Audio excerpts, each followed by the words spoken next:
Hey guys, Aaron Cybertron Zhang here, and today I'm back with another episode of Road to Rank where I climb the online series 11 ladder and provide live commentary as I go. Today we're trying out the team that finished #1 in the previous rank season. It was built and piloted by a player called Jude, who is really one of the true masters of Coalossal and Sword and Shield. He's always super high up on the ladder with variants of this Coalossal team, and I've been super impressed just by his consistency with Coalossal. One thing that's interesting in Pokemon is that, some players like to just stay with the same team and optimize it truly for whatever format they're playing in, and it feels like Jude is really one of the masters of that with Coalossal. So, like I mentioned, he was able to get #1 in the previous rank season with this team, so first of all, huge congratulations for that accomplishment. And second of all, Coalossal is one of the strongest Gigantamax forms in Sword and Shield, but I actually think it's relatively hard to execute in Series 11, just because there are a lot of Pokemon that can potentially get a one-hit KO onto it, via like Max Quake from like Assault Vest Landorus-T, for example. Kyogre can be kind of a tricky matchup as well, because it can obviously get a one-hit knockout onto you. So Coalossal isn't necessarily an easy Pokemon to use, and so as a result, even though, the Urshifu Coalossal combination is really strong, the thing is that when you're high up on the ladder, a lot of really skilled players will have a counter to that, right? And so it's a combo that can be very destructive, but at the same time, I think it requires a lot of positioning, a lot of recognition on when to actually lead Coalossal, when to bring it in the back, and how to put yourself in positions where you can just get the Steam Engine and Weakness Policy combo going. You're often, vying for that one turn where you can just get it off and then get the G-Max Volcalith as well. So everything about this team is optimized down to every single item, every move, and EV spread. So paste this down in the description below, as well as Jude's Twitter. So once again, huge thanks to him for the team, and yeah, feel free to try it out yourselves. If you're looking for, the most consistent Coalossal team, this is certainly it. And if you want to make Coalossal work still in Series 11, this is absolutely it. So thanks so much as always for watching Road to Rank. If you enjoy, please share your support by leaving a like in the video. I'd really appreciate it, and let's get started. Alright, it's going to be Dragapult and Zacian for this one, with Indeedee, Landorus, Rillaboom, and Rotom-H. So Coalossal is obviously strong here, but it has to worry about Indeedee plus Landorus as a lead. I think that's by far the most scary combination. Indeedee Dragapult, follow me into Dragon Dance is also scary.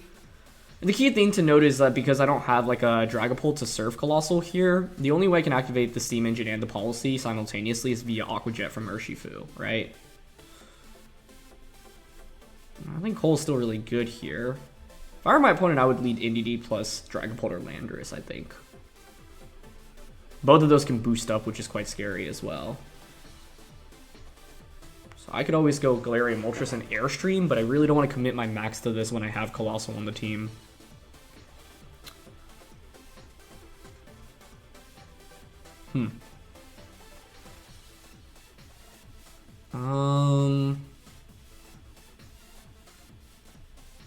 Indeedee plus Landorus is like I said, the thing I'm probably most worried about. So I could go Incin plus Zacian here with Urshifu and Cole in the back. Okay, I'm generally okay with that. The two main things Coalossal has to worry about in this matchup are Follow Me from Indeedee redirecting an Aqua Jet from Urshifu away, and then Dynamax Landorus-T with Assault Vest just max quaking Coalossal for a KO. So we want to cover for both of those here. And I think if my opponent's restricted wasn't Zacian, then I'd feel a lot more comfortable with Galarian Moltres, but Galarian Moltres is just so bad into Zacian alone, so that doesn't instill much confidence in me. And then Rotom-H also just, is pretty good into Moltres here. So they're going to go with Indeedee and Dragapult, okay. Now, funnily enough, this is actually where Galarian Moltres could be okay, because we could just go for like a Fiery Wrath immediately, but I'm also decently content with the lead here that we have. If you're my opponent, it makes sense to just go for a Follow Me into a... Could be a Dragon Dance. That's what I'm primarily worried about. Dragon Dance, and then you get a free switch into Zacian. That seems kind of scary, actually. How do I even play around that? I guess the first question I have is how much we do to Indeedee with Zacian. Because if I just pick up the knockout here onto my opponent and then grant them a free switch into Zacian, they can just go for like max Phantasm. So like I actually intentionally don't want to knock out Indeedee here in my opinion. Oh, this is actually a cool play. We can taunt it so that I can't redirect next turn. And I don't mind just going for Play Rough in the off chance they don't go for a Follow Me here. Yep. So I think it's Follow Me Dragon Dance, and by going for Taunt here, Indeedee's going to be in a pretty awkward spot on turn 2. Okay, we don't KO, but that's actually good news for us. And yep, there's Dragon Dance. So now my question is whether or not your Phantasm like one-shots Zacian potentially. Because this next turn, what I'm going to do is simply withdraw my Incineroar out. They're going to Expanding Force. Maybe Protect Dragapult. That could be a possibility. Oh, actually, then we don't want to switch out. We want a Parting Shot here. Yeah. To make sure we get a free switch it into whatever we want. So Parting Shot into Indeedee here. And... does Behemoth Blade KO if they Dynamax here? I would think so, actually. If they... the question is whether or not you're Life Orbed. But it can't miss, which is the nice thing. So, yeah. We're going to Parting Shot here into Indeedee and then just go for a Blade here into the Dragapult slot. Phantom Force? No, I don't think you'd ever Phantom Force here. That's way too risky, because then you just feint to an attack the subsequent turn. Okay, Indeedee switches out. Nice. So this gives me a free Parting Shot. It's going to be Rillaboom. Okay, no problem here. That's going to change the terrain, meaning I can now... well, Self Aqua Jet was still in play anyway. I think Dragapult here, maxing and then Phantasming into Zacian makes sense. And if you're Life Orb +1 Phantasm, maybe just gets the knockout. If it doesn't, though, and we just like one-shot them in return and get the Parting Shot off, I think we instantly win the game. But I highly suspect this is Life Orb. Maybe even Adamant. No. Would you run Adamant over Jolly? Dragon Dance Bolt is so interesting. It's one of my favorite Pokemon to use in the beginning of Sword and Shield. Okay, they do go for the Phantasm. Yep. On to Zacian. It is enough for a one-hit KO, impressively enough. So that's got to be Life Orb then, I think. Meaning I could have protected Zacian this turn. Would have allowed me to get a free switch it into the Coalossal. I'm going to have to max Cole here, that's for sure. But they're going to have Dragapult. We've obviously seen the Indeedee. Coalossal out first here. Okay, I think my plan... if you're my opponent now, you can obviously just Fake Out into a max move, Fake Out, and then Phantasm Coalossal, or even Phantasm the... because I think we can position ourselves for a Coalossal Sweep in this game. So I'm going to bring in Urshifu right now. The question is, do you just go for Fake Out onto Urshifu? Like me protecting Urshifu here is super obvious.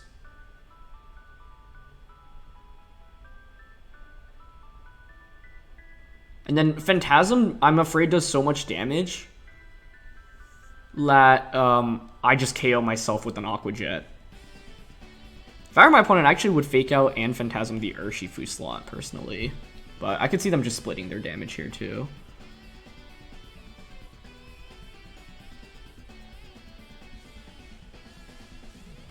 Okay, I actually think I'm going to Max Guard here and Protect.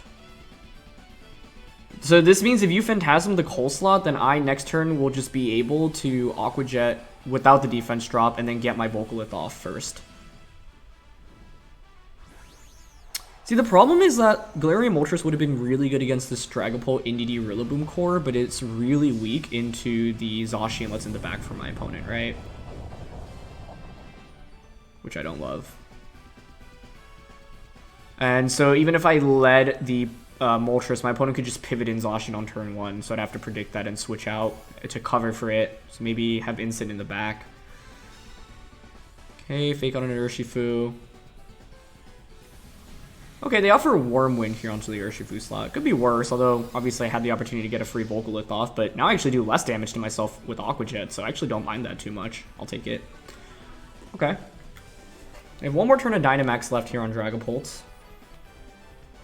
Yeah, I think Phantasm is a stronger play there into Urshifu, just so you let you drop my defense, and the fact they didn't go for that gives us a decent opportunity here, actually, I think. So I'm going to Self Aqua Jet now. I guess you could just Phantasm and Grassy Glide into the Coalossal slot. I wonder if that's enough for a knockout. Could be. I'm going to Volcalith into Dragapult and Aqua Jet here. And no, actually I could Flare the Rillaboom here, right? Aqua Jet, Flare Rillaboom. Okay, I don't think that's terrible. And then Volcalith the subsequent turn. That switch is interesting. Okay. And they go out into Indeedee. Well, this allows me to get a free knockout onto the Indeedee. We should survive Phantasm from this range. I don't think they get the knockout. But I guess the problem is now they can Grassy Glide us for a KO. Because I'll have a defense drop as well. And that's not good.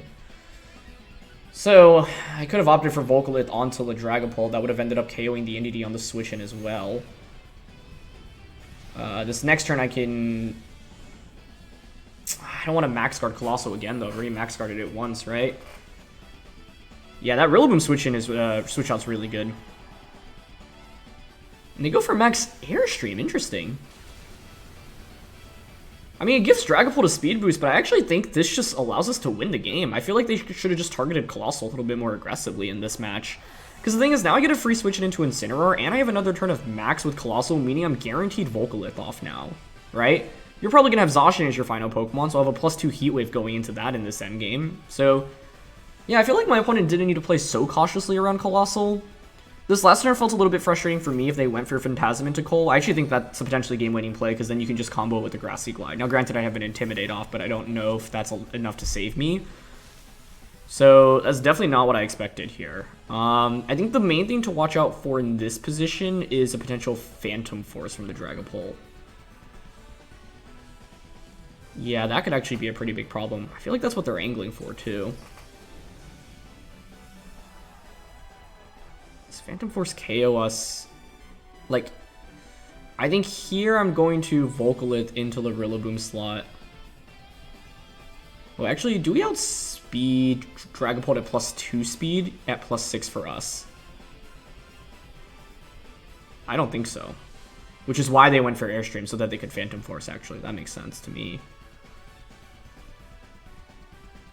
Okay. So I'm going to fake out Volcalith the Rillaboom slot. They're probably just going to fake out Incin here. Yep. Okay. Yeah, there's Phantom Force. Okay, so then the Max Airstream makes sense. The idea was to stall out my Dynamax. But I think the problem is that I Volcalith... Oh, actually, we still just get the KO there. Wait, that's huge, actually. So they're not Assault Vest.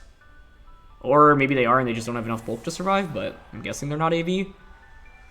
Because the thing is, now your final Pokemon's obviously going to be Zacian. Zacian can't really take a Heat Wave here, right? So it's going to have to Protect. If you Protect the Zacian, then... I mean, Dragapult's first going to outspeed us, right? Yeah, so there's Zacian. So it's an interesting commentary on, like, matchup, right? Because, like, the Zacian alone makes Galarian Moltres' life so difficult, but given that they were a Dragon Dance set here, you can't make the argument for it. I guess the other question is whether or not a +1 Phantom Force just KOs Coalossal right now. I wouldn't think so, but I'm not 100% sure. I think we just Heat Wave here, and then just go for Flare Blitz onto the Dragapult slot, and hope to survive. I'm assuming they're targeting Coalossal. One thing I could have done better in this game was assuming they were going to be Life Orb and that the Phantasm was just going to one-shot my Zacian, and I could have protected my Zacian in that position or switched it out. Protect probably would have been the best play there. But this is the power of Dragon Dance specifically on Dragapult. Okay. Nice, we survived Phantom Force. And they actually didn't protect Zacian, so I think now if we don't miss Heat Wave, we should win. And we are going to connect. Okay, huge. So that should just KO Zacian, beautiful. And then now Dragapult faints from Volcalith. So it ended up being really, really close. You know, the thing is, I obviously wasn't 100% sure of my opponent's Dragapult set, but Dragon Dance with Life Orb makes so much sense when you have Indeedee on the team. I was thinking maybe they could be like a little bit bulkier, maybe they don't have Life Orb on the set, but yeah, Life Orb obviously makes a ton of sense. So fortunately, Coalossal's EV spread here, super clutch, allows us to survive. And yeah, in the end, Cole clutches it out for us. And I think it just feels hard to play confidently with Galarian Moltres here, especially because if my opponent just leads Zacian from the beginning of the game and I lead Moltres, and that's my max option, I feel like I kind of just lose early on. So yeah, this game highlights how strong Coalossal can be. We got pretty good value out of it. I think the key thing was, in my opinion, my opponent could have just won this game if they'd gone for Phantasm into Urshifu to get a defense drop onto the Coalossal. So I feel like they could have played more towards defense drops in this game. They didn't, and that definitely benefited us. But yeah, let's look for another one. Wow, this is a Kyogre team, but then there's Gengar, Metagross, Torkoal, Venusaur, Rillaboom. That is really interesting. Dual Weather is something you should expect to see a lot of in Series 12, like Kyogre and, yeah, Torkoal Venu. So it's actually not like, you know, the first time I've seen this, like, but definitely not what I expected. Huh. Okay. This is probably a Galarian Moltres game, right? Like, it hits almost all of my opponent's Pokemon for super effective or neutral, and then they don't have a single dark resistance either. I think the main thing to watch out for is getting put to sleep by Sleep Powder on the Venusaur. Because obviously they could go just with, like, Torkoal Venusaur. So I don't mind just an instant Galarian Moltres lead here, I think. Zacian in the back, and then for the final one... this one's actually pretty interesting. Like, Rillaboom's obviously so good into Kyogre, but it's really bad into everything else. It's not like Urshifu's amazing here either, so I guess I'll just go for Rillaboom. It's a really cool team comp. Gengar is one of my favorite Pokemon from like VGC 2015. Don't really know what to expect from it here, but normally when I see Gengar, I assume Focus Sash with, you know, a combination of like Sludge Bomb, Shadow Ball, Taunt, Will-O-Wisp, Icy Wind. Trick Room is like one of the main things to watch out for from it. And it's going to be Rillaboom and Gengar. Okay. It's obviously a good lead for Moltres. Instin's also in a pretty good spot. Turn 1, if you're my opponent, I could see them just going for Fake Out onto Incineroar. I don't really need to Dynamax on turn 1 here because we're not at risk of taking too much damage from the Gengar. So I don't mind personally just going for a Parting Shot. This allows me to conserve Incin. The Incin was to cover for Torkoal Venusaur lead. Parting Shot into Gengar. And... I was actually also, by the way, talking about bringing the Moltres and going for Fiery Wrath, but we actually don't have Fiery Wrath on the Galarian Moltres set here, which I forgot about briefly. So, I don't mind a Snarl here, honestly. I'm just kind of curious what this lead is going to accomplish right now. Okay, so they Fake Out into Instant, that's fine. It is Trick Room Gengar, I think. Interesting. But the thing is, like, you're in a really weird spot going into turn 2 of this game because you have no damage pressure whatsoever right now. You're probably going to want to switch that Rillaboom out. But if you switch Rillaboom out, well, I can just Parting Shot and Snarl. And your team is generally... features more special attackers than physical attackers, right?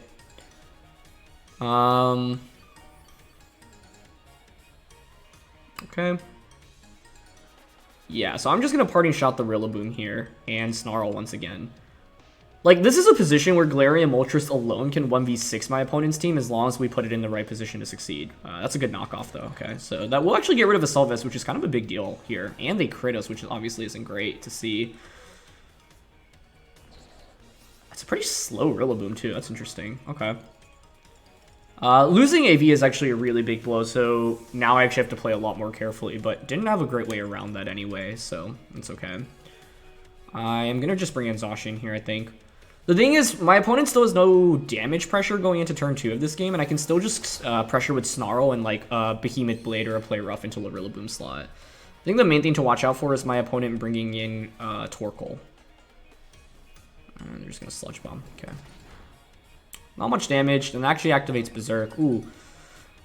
If there was ever a time for us to not want Berserk to activate, it was there. Because the thing is, now we KO Gengar and we give them a free switch-in. And that's awkward. The crit there was also a really big deal because it basically allows them to do so much more damage in a Galarian Moltres pre-Dynamax. And the thing is now, I don't know if I actually even feel super comfortable maxing the Moltres. So, super interesting stuff. Trick Room Gengar here. I could have maxed Moltres on turn 1 or turn 2. Didn't really like the idea of either. We're just going to bring out Metagross now. Okay. Now with Metagross, I kind of expect like max Hailstorm here. And I'm not left with many great max options. Now my opponent's last Pokemon should be that Kyogre, as you'd imagine. You can obviously just max Quake me here. This might be kind of bold, but I'm actually thinking about just maxing Moltres anyway and just going for an Airstream onto Rillaboom. 3 turns of Trick Room left. I also have a Sucker Punch here. But the thing is, if their last one's Kyogre, my Rillaboom can handle that pretty easily, right? So honestly, in this position, I don't mind going for Behemoth Blade. and Air Slash into Rillaboom. And the logic here is, like, my Zacian's not going to get that much value in this game if they're Metagross and Kyogre and they have Trick Room up. So Trick Room Gengar was the main interesting twist in this one, and they actually ended up dropping Torkoal and Venusaur, but I think Max Metagross, really strong option to play towards. I could Sucker Punch or Foul Play here, but I don't want to activate a weakness policy because that ensures our demise, it feels like. And I feel like we can still definitely win this game from this position. Okay, so they're going to U-turn out. Now, the key thing here is you can only get one knockout, right? You can either Hailstorm the Moltres or just Max Quake into the Zacian slot. Could have gone for Play Rough there to cover for Kyogre coming in, though. I think that would have been a little bit stronger, because I can actually potentially just one-shot Kyogre. And if we one-shot Kyogre there, it paves the way for Incineroar potentially in this endgame. See what max move they opt for. Okay, it is going to be Quake. Let's see if this one-shots Zacian. It does get the KO. Okay. This grants me a free switch into Rillaboom now. Just like, who do I want to Dynamax in this game? And it's Life Orb Metagross. Okay, I was thinking Zacian can survive that if you don't have the Life Orb, although I'm actually not even that confident about that. Okay. I'm gonna bring in Rillaboom, and you would expect Kyogre to protect or switch out as Metagross goes for an attack onto a Rillaboom, right? So at least now I know you're not weakness policy. That's good. This team has a lot of cool tricks up its sleeve. That last turn did not go super well for us, and I could have protected Zacian. In my eyes, I just wanted to ensure an attack off, but U-turn into Kyogre was a really good play by them. 2 turns of Trick Room left here. If you're running Quake, Steel Spike, Hailstorm, Protect, that's the moveset I'd expect. You know, I have AV on this.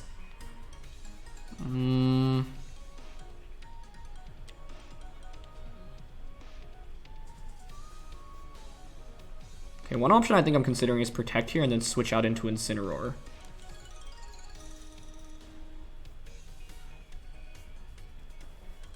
This would work really well if they end up going for, like, Protect with Kyogre or switch out into Rillaboom. Okay, yeah, that works.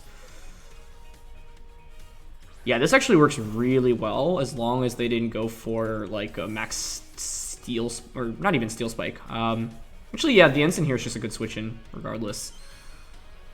I'm trying to figure out how I beat the Metagross in the long run here, because I don't have super good damage into it other than Galarian Moltres. Okay, so we're going to protect Rillaboom. There's Hailstorm. Regardless of who it goes into, this switch-in works, but I think the problem now is this next turn, right? Because you can always get a guaranteed Hailstorm into my Rillaboom slot. As crazy as it seems, I'm considering maxing Incineroar and going for Max Flare. Their Rillaboom is also so slow. It is so slow. Yeah, this next turn you have a very safe Max Hailstorm into Rillaboom. So I'm thinking Max Incineroar to Flare Metagross.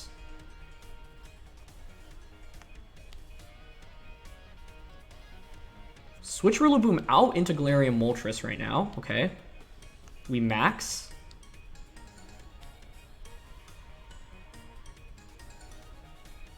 Okay, actually, I think my goal here is eliminate Rillaboom, get a KO onto that, they knock out my Galarian Moltres, and then the endgame is my Rillaboom plus Instant Dynamaxed against their Kyogre.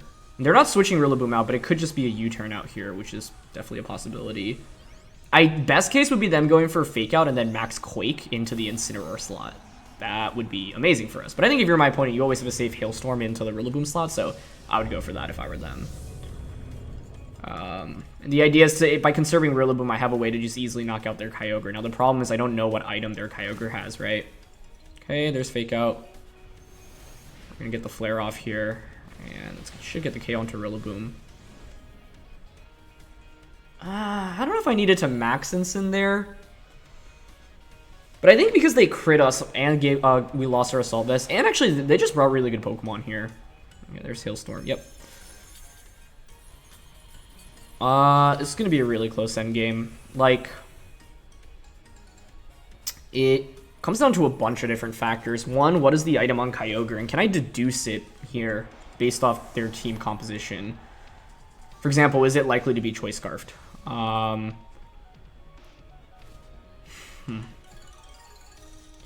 other thing is, yeah, does like a Water Spout one-shot us? Because obviously with Rillaboom and Incin, like there's two plays to go for now, right? Trick Room is over, which isn't great for us, but we've at least timed terrain out well. So, like, I can either Fake Out and Flare the Metagross slot, expecting a Protect on Kyogre. The other question is whether or not Life Orb Ice Punch KOs Rillaboom from the range that we're at. I think it does, unfortunately, but I'm not 100% on that.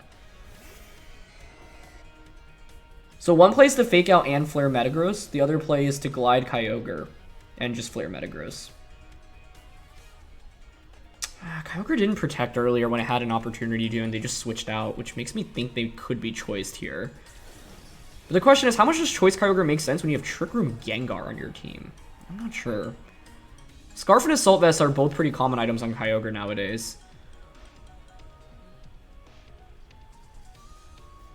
I would just hate to go for a prediction expecting Kyogre to have Protect. And just because more Kyogres carry Scarf, Specs, and AV, with any of those items, you obviously can't run Protect. I think I will just go for Grassy Glide here into Kyogre, and then just Flare into Metagross. Basically comes down to whether or not they Protect here. Nice. That was scary, though. I feel like both this game and the last game could have been so much different. And, like, even though we won both, the margins were so razor thin. But the thing is, yeah, I feel like so many Kyogres are not the classic, like, Wave Incense, Sea Incense set. And so if you're not that, then I can obviously just... yeah, if you're not that, then you have to be running, most likely, AV, Choice Scarf, Choice Spec. I mean, not have to, but those are just by far the most common items. And with that, like all of those, you can't run Protect on any of those sets. Now, the game's still not over, but because we have Shuka Berry here, I think we're fine. Even if Metagross protects here and survives, Stomping or EQ is never going to KO Incineroar. So, yeah. But that endgame's scary, right? Because let's say they are Kyogre would Protect, you can obviously just Protect in that position and then just go for an Ice Punch. But, yeah, this is, like, hoping they're any of those sets that I just mentioned. And in the end, they didn't Protect, but that also could just be a prediction on their end, right? Because if I read into a Protect and I Fake Out Flare Metagross as they Protect, then we also probably just win the game, right? Because then I just Grassy Glide Flare the next turn. But if I end up doubling into Metagross as they don't Protect on Kyogre and they just Water Spell, then we lose the game there. So, yeah. It feels like one of those situations where it's like kind of a 50-50 on what play to make, but because so many Kyogres these days are not like the classic Wave Instance or Sea Instance set, I'm using that knowledge to try to educate my decision-making a little bit better. But that was really interesting, and yeah, it was the combination of them having Trick Room on the Gengar, Berserk actually activating for us, allowing them to get a free switch into Metagross, then being Life Orb, and then one-shotting my Zacian. I feel like I could just definitely have played better with Zacian today. It essentially didn't do anything in either match. And all of those basically added up, but still enough to win. And yeah, Trick Room Gengar, always really cool to see, and that is something I mentioned going into the game. So let's look for one final game. Final one here, and it is, whoa, Giratina, Tyranitar, Rillaboom, Arcanine, Porygon 2, and Toxapex. I mean, I feel like this should be really good for Coalossal. Toxapex and Giratina, both really surprising and intriguing. Obviously have Trick Room. I don't know. I mean, their team like feels like a singles team, very stally, but I think Volclith here can be super good for us. They have one Fake Out user, one Intimidate user. I don't mind just an Urshifu Coalossal lead in this one, truthfully. Well, I could see them going Rillaboom P2. I don't know. I mean, Coalossal just has such a like fantastic offensive matchup in this one, I feel like. Zacian in the back, and then do I want Rillaboom or Incin? I think Incin for Intimidate, Taunt, and Parting Shot's a lot more valuable here, especially considering they have so many just like ultra bulky Pokemon, like Toxapex, Porygon, Giratina is pretty bulky as well. I'm mainly just intrigued about the Giratina set here. Like, what in the world is it running? But yeah, I feel like both Game 1 and Game 2 today, how could I play Game 1 better, especially because we actually don't have Fiery Wrath on Galarian Moltres. I really don't think we bring the Moltres then. But around Dragon Dance... Is it never Coalossal Zacian? I could go Moltres Zacian, Max Airstream into Play Rough. I get redirected by Indeedee though, right? So we would knock out Indeedee, but they would get a free switch in, but I'd get a speed boost onto the Zacian. That actually could have been an approach. Like, use Galarian Moltres solely for speed to give my Zacian speed boosts. That is a possibility, actually. I still don't love that, though. That's T-Tar and Toxapex? Wow. Okay. Huh. I just really don't know what to expect here. I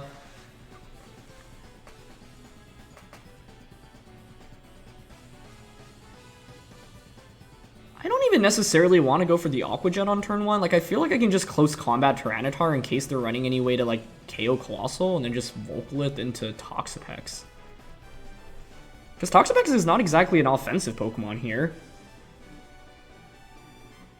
I just really don't know what to expect from my opponent's team in general in this one. Like, they're just running a lot of unexpected Pokemon and sets. I mean, Giratina is one of the least common restricted Pokemon, so I'd love to see it work here.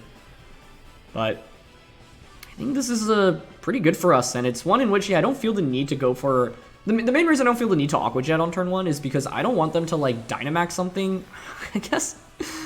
one thing I didn't talk about is them maxing Toxapex. It's funny because when I see Toxapex, I just don't see it as an offensive threat in the slightest. I'm not scared of it Dynamaxing, but what if it does, right? And just like Geysers Coalossal.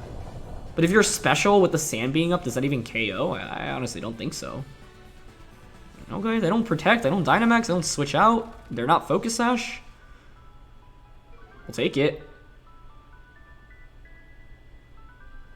Yeah, I just have no idea what to expect right now.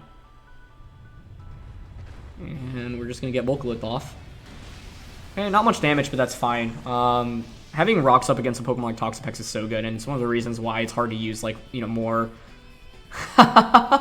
Okay, wow, I actually didn't even know it got access to Haze just because I, like, never play against Toxapex.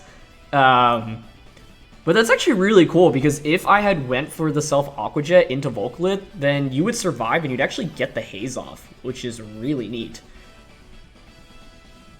But yeah, like I said, the main reason I didn't go for the Dynamax on turn, or sorry, I didn't go for the Self-Aqua Jet was because, one, we do a lot of damage to ourselves, but if, like, the Urshifu was in such a good offensive position there, right? It felt appropriate to just target down my opponent's Toxapex. Now I'm going to go for the Aqua Jet, because we know they have Haze, but, like, I can just Aqua Jet into Volcalith here onto the Toxapex. Like, I have Zacian in the back to deal with Giratina, so... Okay, nice switch, but you don't have anything to take a Volcalith here, right? Yeah, it's Arcanine.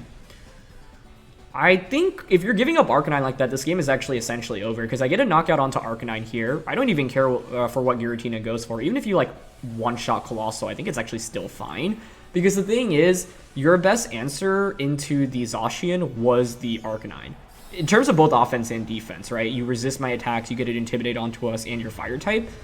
But the thing is now, I should just eliminate the Arcanine, unless you're, like, Charty Berry. But any other item... And I think we should just get the knockout. The lead, I think, just put them in a really tough spot. And this is why Coalossal is still so strong. Against a lot of teams that just don't have, like, definitive answers into Urshifu plus Coalossal, you can just go with it and win the game on turn 1, essentially.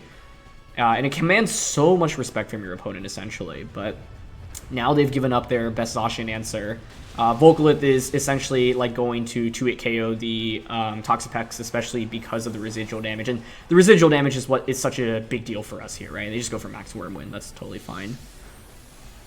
Yeah, it does actually get the knockout onto Urshifu. Okay. So that's pretty cool. That was a crit. I'm just so curious on how Giratina is run here, because it doesn't even look like there's, like, an obvious weakness policy self-activation strategy here. Right? But now we still have Zacian in the end game. Toxapex I can cleanly deal with Coalossal. It's fine to just bring in Zacian here, right? Actually, see, so the thing is, I don't want to, like, force Zacian out immediately. Oh, actually, I mean, I guess I could have just Behemoth Bladed with it. But I'm also okay bringing out Incineroar here because I can just Parting Shot into the Giratina, and I really don't think Giratina can handle Zacian after its Dynamax is over. Like, this Pokemon is pretty weak even with Dynamax without a weakness policy activated on it, right? So, yeah, with Arcanine being eliminated now. Oh, actually, I suppose they did forget about Regenerator.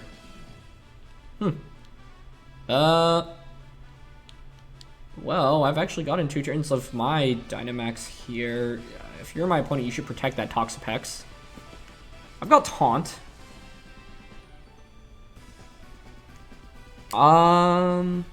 Yeah, I mean, I think Zacian still wins this endgame for us. Yeah, I'm gonna fake out Vocaloid. I think Toxapex protects here. If they don't protect, the game's just instantly over. Okay, and they don't protect. Sweet. But the idea is, even if you protect there, I get damage through protect, and because I have Taunt on the Incineroar, I can just taunt you the subsequent turn to prevent you from going for any potential recovery. But now we actually just get the clean knockout onto it. I wouldn't be surprised if Toxapex here actually just doesn't have protect. We get a crit there, but I think with +2 Vocaloid damage and the residual, there's no way they're surviving that. They did have Max Quake on the Giratina. Okay, does that KO us? It is not. And unfortunately, this is just the downside of Giratina. It's not exactly a very offensive Pokemon. So it's like, it feels bad, right? Like the restricted Pokemon in this format that are like uber defensive but not very offensive, things like Giratina and Lugia, for example, they can be really strong, but it often revolves around potential weakness policy strategies. But yeah, I think we just had a really, really early lead because of our lead matchup here, and me not going for Self-Aqua Jet immediately made things a lot easier for us as well. So parting shot here is fine, and I honestly don't even mind going for... I mean, we should always just go for consistent damage here, so Heat Wave's better than Meteor Beam, but Meteor Beam would have been kind of fun. But we can obviously get a burn with Heat Wave, and it just gives us chip damage as well. I'm just so curious on the item on this Giratina. We've seen Phantasm, we've seen Quake, we've seen Wormwind. Those moves generally make sense. But the thing is, now I get a parting shot onto you, you really don't do much damage, and now I get Zacian in for free as well, so yeah. The idea is I wasn't confident on Zacian getting a one-hit KO onto Giratina, even with it being Dynamax and us having Behemoth Blade. So the idea is, like, I'd rather just stall out its Dynamax, and, like, Zacian obviously can't even Dynamax, but, like, Zacian facing a Giratina maxed versus a non-maxed Giratina, especially when Giratina is now weakened thanks to Parting Shot, it's just not nearly as scary, right? I don't have to worry about getting crit by a random, like, Max Quake, for example. Now well, I guess you could still crit me, but, yeah, I mean, now we can just go for Behemoth Blade. Actually, I'd rather taunt here. Was taunting last turn actually the better play, just to ensure Giratina can't go for any, like, wonky moves that I don't expect? I'm not sure. A Solvus Giratina here makes some sense, to me. I don't know the items on any of the things that they're using here and, like, what to expect from any of them. So, I'm just going to Behemoth Blade here. I really don't want to risk a miss, and then just go for Parting Shot. Taunt may have been better here, but I don't think Giratina can really do enough damage or heal back enough. But actually, I don't think Parting Shot's actually ever correct, because you're not KOing us anyway, so it's better just Flare Blitz. But okay, Behemoth Blade just gets the knockout there anyway, so nice. So that's going to be it. Yeah, I don't know. That team was really interesting, but I feel like if they had led Giratina, it would have put us in a much worse position. And like we just got like a very, very free turn one where we got a free knockout and got Vocaloid. And the Haze was really cool, though. I think if we had actually gone for Aqua Jet, and we can actually check their team. If I had gone for Aqua Jet, could have been pretty bad. Okay, it was actually Policy Giratina, 4 attacks here. Citrus T-Tar. Rock Blast. Oh, wow. Okay, so I guess it's self-targeting with T-Tar. AV Rillaboom, Brick Break, Rocky Helmet Arcanine, Eviolite P2, that one is the most standard set, and then Black Sludge Toxapex with Recover Scald, Infestation, and Haze. Wow. This is definitely, yeah, like an ultra bulky team, but it makes sense where you like get the policy off with Giratina and really go from there. So, yeah. You can see how this was the team that was able to accomplish rank #1 in the last ranked season, right? And so, yeah, it's a super strong team. The one that we used today, I definitely didn't play it perfectly, and we ran into some tricky matchups as well, but we were able to eke it out in the end. And I think a team like this, like Coalossal in general, does I think has like a pretty high skill cap, but if you're able to execute well, then you can truly like master it. Yeah, like it's all about reading into when to activate your Coalossal, when to bring it, when not to bring it. So, yeah. That's going to be it for this one, and this was a really cool Giratina Team 10 and things on with. So thanks so much as always for watching. If you enjoyed, please show support by leaving a like. I'd really appreciate it. Don't forget to answer the question of the day, and I'll see you all soon. All right, peace.